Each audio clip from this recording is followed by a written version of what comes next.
Well, greetings and welcome to the BlueGamer Bluecast morning show, a video game news and talk morning show. My name is Adam Blue.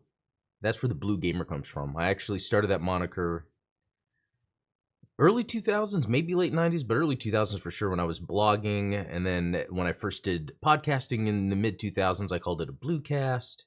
That's why there's this BlueGamer Bluecast morning show. It's kind of long, but you know, hope you get it. Yeah, it's crazy how long I've been doing the BlueGamer thing. So I want to keep using that. No, but yeah, today what we'll do is like normal, talk about what I've been doing gaming wise recently. Well, if this is a morning show, I guess it's what I've done the day before, and then talk about the latest gaming news. And a lot of it too is wake up, look at my feed, see what news we could talk about. Always have a good time here. Let's start with this. So, you know, in the retro handhelds I've been talking about a whole lot, I got a new one. It's this RG35XXH Anbernic. It's just a horizontal version of one that's popular, which is the RG35XX, just standard without the H for horizontal. But I prefer the horizontal form factor. Now, yeah, I have another one of these. So why did I get another? Well, there's a couple things going down this path of retro games, loading my ROMs, syncing them. There's so many issues I come across. And sometimes I'll get a device and like everything about it is awesome except this. Like I would say, so far my best experience, even though it's harder to set up, is just Android in the end, just because there's so much versatility that you can do with Android and retro gaming. The thing is, my main Android device is my phone, so it's kind of using the phone aspect, and as for gaming, the battery's going to die so quick. It'd be cool to get a dedicated Android handheld, but for as much as I paid for my phone, I would need to be paying that much for that type of power in a handheld, and I just won't do that. It's like buying a Steam Deck or something. So anyway, getting one of these little things, it uses Linux, and I guess to get an idea of its power, like normally these things are over 100. I was able to get it for 23 on TikTok. That's right. I did my first TikTok purchase and got one of these. The stock OS is actually really awesome for someone that just wants to get one handheld and use that, and that's their way to play games. I would almost say this is the best in terms of just when I'm looking at it for someone that just is not a gadget or tech person, but they want to play some retro games. Anbernic is kind of the way to go, I think, with the stock OS. But I already flashed a different OS on this, so I can have more customization options. Good morning, Midnight Hatter. Good to see you. And what I did was I put it's called Batocera, Batocera, I think, Batocera. And it's kind of like a build of, you know, RetroArch and what is the other one called? Emulation Station. Kind of put together in a neat package. It's pretty cool, but it also seemed a little limiting too, because I guess these Linux OSs that use the Emulation Station front end are very similar. There's Gelos, Jelos, ArcOS. Batocera is just on the Linux. I don't know if that's a specific version of Linux. But anyway, my main thing is to get the sync thing running. It requires Batocera, but even though I got it working, or I got sync thing going, I couldn't figure out how to access the web GUI for this to do the further configurations. Very easy to do it on the other devices, so I just hit up the sync thing Reddit and asked a question. Hopefully they can answer, because this stuff gets super technical. Like when you want to start maximizing what you can do with these devices. So, you know, I do, again, recommend getting one of these if you're interested, and just know that there is areas and options to kind of expand and customize some more depending on the level you want to get into. Yeah, so that's that with that. And then other than that, I haven't been playing any other games. I guess really yesterday, yeah, wasn't really playing much games anyway. And so I was kind of working on this for a little bit. Still didn't jump back into Dragon's Dogma 2 because like I felt like it did so much and I want to take a breather. I might go back this weekend to then finish the other endings or kind of explore and do the rest of the stuff there. So, yeah, that's about it, I guess, with what I've been doing gaming wise. Because yeah, it's only been a day. So let's jump into some news, shall we? Okay, so this is brand new news because I just woke up and got my feed going. Tekken 8's first DLC character is now available for all players to purchase. Okay. Let's see. I'm curious what... actually, let's see. It's Eddie Gordo. Okay. So that's interesting because this is a classic character that I think there's a new character that's using that move set. Yeah, the capoeira, the Brazilian martial arts. And so I guess, yeah, that doesn't seem as big of a deal. I thought it would be something a little more interesting. Yeah, that's cool. So that's that. Let's see. Oh, let's look at that. $7.99. That's not bad if that's a character that you really want to get. Although there's the year one pass. So that's one of those things where you got to look at, like, what are the costs associated with a pass versus what characters you'd want. That would be something interesting to kind of research and figure out. Oh, hey, Matt Wheaton. How's it going? Good to see you here. So, Tekken 8, I haven't played it yet, and I meant to. Like, there was a time after it came out where I was like, okay, I'm going to buy this, and I just didn't. I think because of other games that just the beginning of this year has been pretty crazy. The games I want to get around to this because I've actually played through every Tekken game. Just haven't played through this one yet. Let's see. Stellar Blade will receive New Game Plus and free skins as DLC. So now they're saying free skins, but they're not saying free New Game Plus. I hope the New Game Plus isn't hidden behind a paywall. That's kind of weird. I think even Dragon's Dogma had an issue with that, and I think they fixed it right away, or how the New Game Plus works, which is kind of weird in Dragon's Dogma, and almost this. It's almost like they're gating the player being able to continue to play. I don't know. That's kind of weird. Oh, Matt Wheaton. As for games I've been playing, can't really go wrong with Final Fantasy 6 and 7, as well as good old Xenogears. Okay, cool. Doing the classics. I never played Final Fantasy 7, and I need to. I actually got the ROM set up for me in terms of like shaders, how I want it to look, and I haven't started it yet, like the classic Final Fantasy 7, which I need to get. I need to get to that because I haven't played much of the new one, but I played the demo for Remake, and I actually was interested in the combat mechanics. I thought that was pretty neat. Just a lot of pacing issues, I guess, for the type of games I like. All right. State of Decay 3 teased by Insider for the June Xbox Showcase. Okay, that's interesting. So State of Decay, it's the series of zombie games that have been kind of Xbox exclusive. They were one of the early ones that was like the Play Anywhere Xbox and PC and multiplayer, so that's why I'd play it. And you know what? There's neat stuff going on there, but it just always seems like there are other games that come out that then do those things better. It's the survival, it's the crafting, zombie fighting. It's very interesting that I don't feel like this is caught on like it should have. Like when Microsoft announced, games coming to other platforms that are like multiplayer games, older games, you would think State of Decay. Like I feel like Microsoft has something here they're not leaning into, and that's their own zombie survival kind of game. Which it could just be that it's just not that popular, but it could be it just requires them to put more focus on it. Just kind of like Phil Spencer was saying about the reason that Redfall turned out bad was just Microsoft wasn't really supporting them like they could have as a first party. So State of Decay is something Microsoft really needs to lean into. Okay, Matt Wheaton has a follow-up.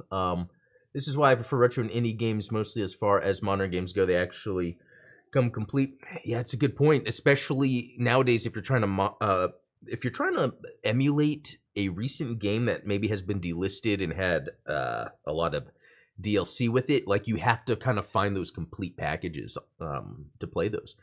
Especially if, let's say, you had access to an older game on like a 360, but you don't have access to the DLC. It's a little disappointing.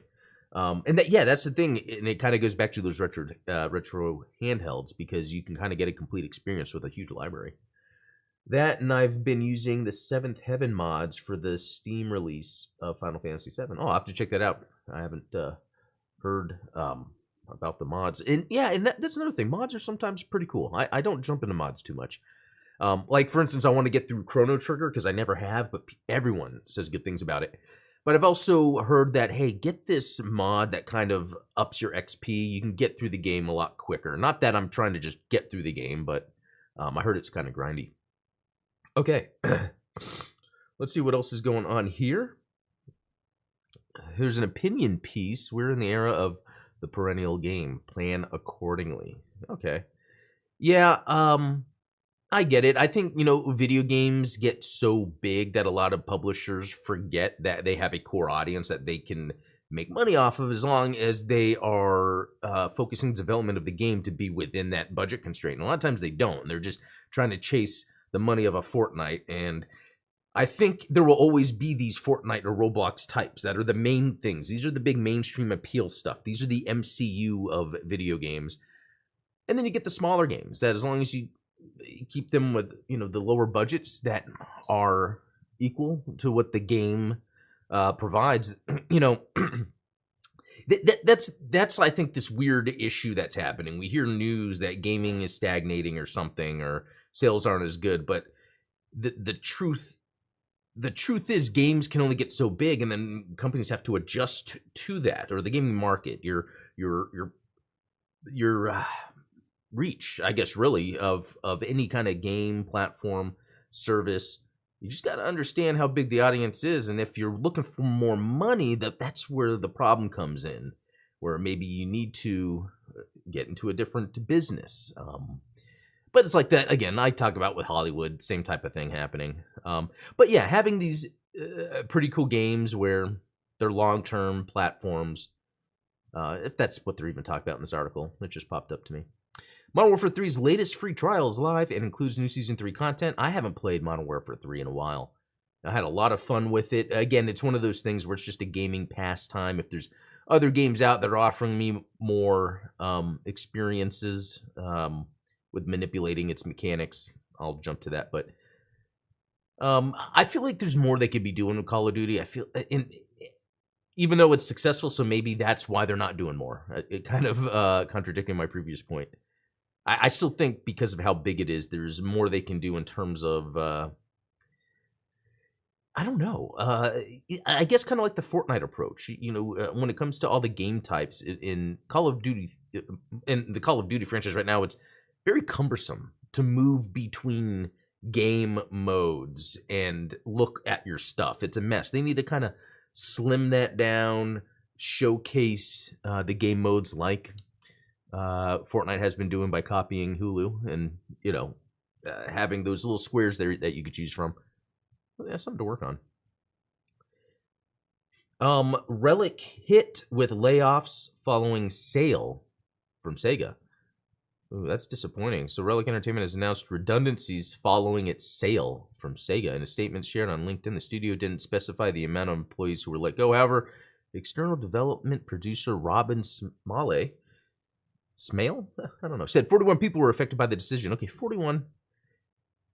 Considering the size, although I would think Relic is a bit smaller, even though there was Sega, letting people go. Yeah, so, interesting, following its sale from Sega. I wonder if it's the same thing that's going on with, like, Microsoft with Toys from Bob, where it's like, Microsoft's like, okay, you guys could go off on your own and do your own thing, but hey, let's partner up and make a game.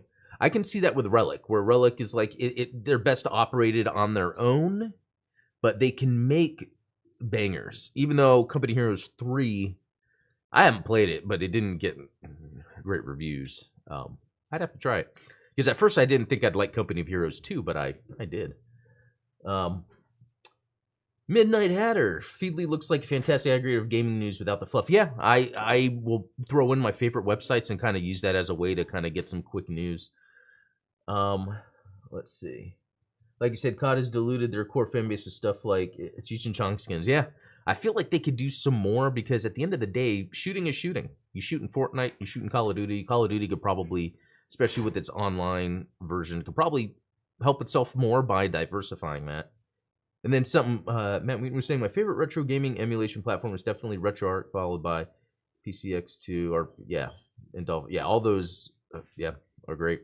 And I love how I say RetroArch, but I hear people say RetroArch. So I do like how easy RetroArch is to use when it's already with a platform or something like Emulation Station, Launchbox, and RetroArch. So they kind of just work hand in hand. Okay. Rare explains Sea of Thieves PS5 cross progression, friend invites, exclusive items. So, okay, not going to dive into that, but that is pretty neat. That's a thing going on another platform and kind of doing that crossplay stuff. And that was an issue with Helldivers 2 for the longest time, where it worked for a lot of people, but some people could not invite cross players. And I think that is what these games, especially if you're a multiplayer game, number one, we're making a game. Number two, it's going to be cross-play. That has to happen, I think, for any multiplayer game. Unless you just don't want to make as much money as possible. Let's see. Square Enix reportedly reassigns top Dragon Quest producer following delays. It's not a big deal to me. I haven't played much of those games. Maybe I should. That Relic news. Sledgehammer is testing a stay-in lobby button. I guess, when the game ends, instead of backing out, you can just press stay in lobby, maybe? Because I know that's a thing. Like, you get out of the game, and it's like, oh, let's get out of the lobby real quick, guys. Let's back out. Yeah, I guess the Relic news is the big stuff today. Roku wants to play ads on your TV when your games are paused. I mean, if you're pausing it, you're doing something else anyway. Games as a service, the only way forward. Interesting. Is this like an opinion piece here? I can't, because I'm not reading this, I can't really critique the opinion. But if we're talking about the only way forward, they could be speaking on thinking all games moving forward have to be that, or it seems like publishers are thinking that's the only way they can make games. Either way, it's incorrect, as we can see. Wow, that's really well written in terms of it looks like there's a lot of time put into this. So that was on VGC or VG Charts by Mark Nielsen. Might be worth a read. Let's see. Fallout 76 is free with Prime this month. Here's why you should get it. Totally forgot that game even existed. Crazy that it's a Bethesda, Microsoft game, and it's not talked about that much. Okay, from a previous article, I think this, by reading the headlines, is a little more clear. New Game Plus is coming, might not be related to DLC. So,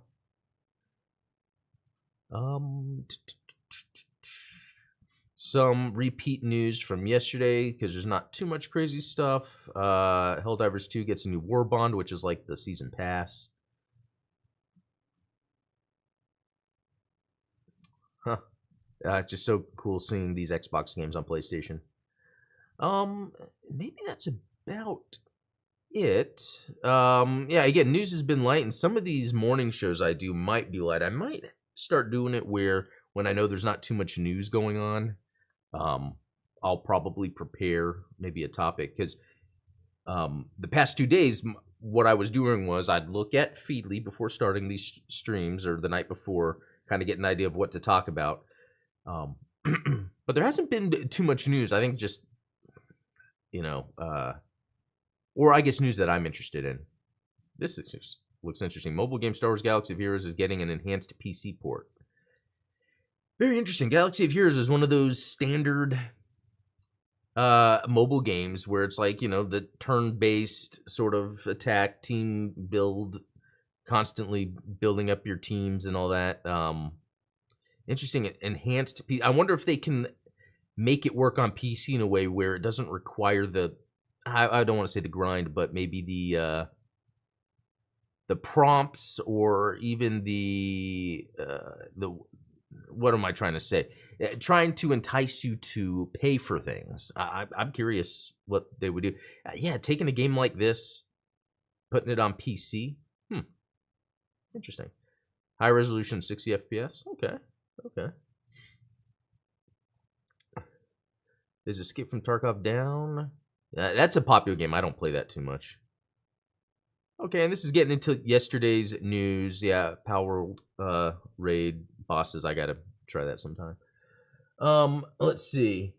From Steven, games as a service just as bad as software as a service. It's a scam. Yeah, it typically is. I think like sometimes or originally when sort of the service or subscription based stuff came out, it might have just been for a certain product, like, okay, it makes sense that this is monthly, almost like World of Warcraft, when that first came out, or when they're doing, you're paying monthly to have access to, that kind of makes sense. But then when it starts getting into like trying to build that model into other games just because they want to be able to get that monetization is where it's like, okay, that's not the point.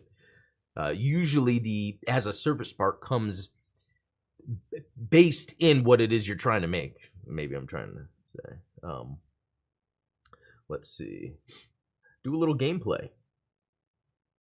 Should I do some gameplay? I don't have anything I can. Oh, the handheld in action. Okay, that's a good question. So here we go. You can put it in the sleep mode, which is really cool. It has ports where you can have like PC ports on this actually. Yeah, here you go, kind of looking through the different things that which looks great. Let's see if, and I don't know if you can hear it, but it plays music. And you can like change the music it plays. Yeah, PSP's on there, which is pretty cool. PlayStation. I mean, really, this could do nearly anything. Yeah, I got some Dreamcast there. Yeah, and even the ports area has where you can. I'm gonna try to load something up. Yeah, the ports area has like it's where there's like basic stuff that you want run on this hardware. Like there's just a file manager that's in there. Yeah, okay, so here's me loading up a Game Boy Advance game, and what I really like is the screen. Well, there's a lot of reflection going on there, but I really like how big the screen is and how good the screen looks. Actually, let's see. Oh yeah, that's right. I keep forgetting about the A/B buttons, Nintendo versus non-Nintendo. Look at that, 2 frames of animation. Yeah, it's just when you look at Game Boy Advance ROMs, the first thing that shows up is that 007 game. But so yeah, when you're on this, what's really cool is you could just put it in sleep mode and then just go do whatever, come back to it later. I tested it. So at 10 hours, went down 50%, 10 hours in sleep mode. That's something to keep in mind. And then there's where is it? The menu button at the top. Is it not working on this one? Oh, this one. Wait. That's interesting. So it's supposed to, that menu button is supposed to load the menu that I then can edit the core. Although I think for Game Boy Advance, it's actually a different button combination. Which is something that takes time to get used to and figure out. Oh, is it? Oh, screenshot. Oh, no, that's... So, yeah, if you hold down, like, the menu button and press different buttons on here, you can take screenshots, save. I got to remember what all that was. So that... Oh, shader is... Oh, wow. So you could just straight up change the shader by holding the menu in R2. There's still a lot I got to learn about this thing, but pretty awesome. So the main thing here that I find interesting is the HDMI out, because my plan really with this was to have it as the portable console I can take around to any display. Just because I thought this would be the most stable version, but I can't get SyncThing to run yet. But anyway, that just about does it for today's episode. Not too much news, not too much I've been playing, but just wanted to get that out there into the world. That is clean looking. Yeah, it looks super clean. That's the one thing. The build quality on this is super clean and super nice. But anyway, guys, yeah, thanks for chatting with me. I really appreciate it.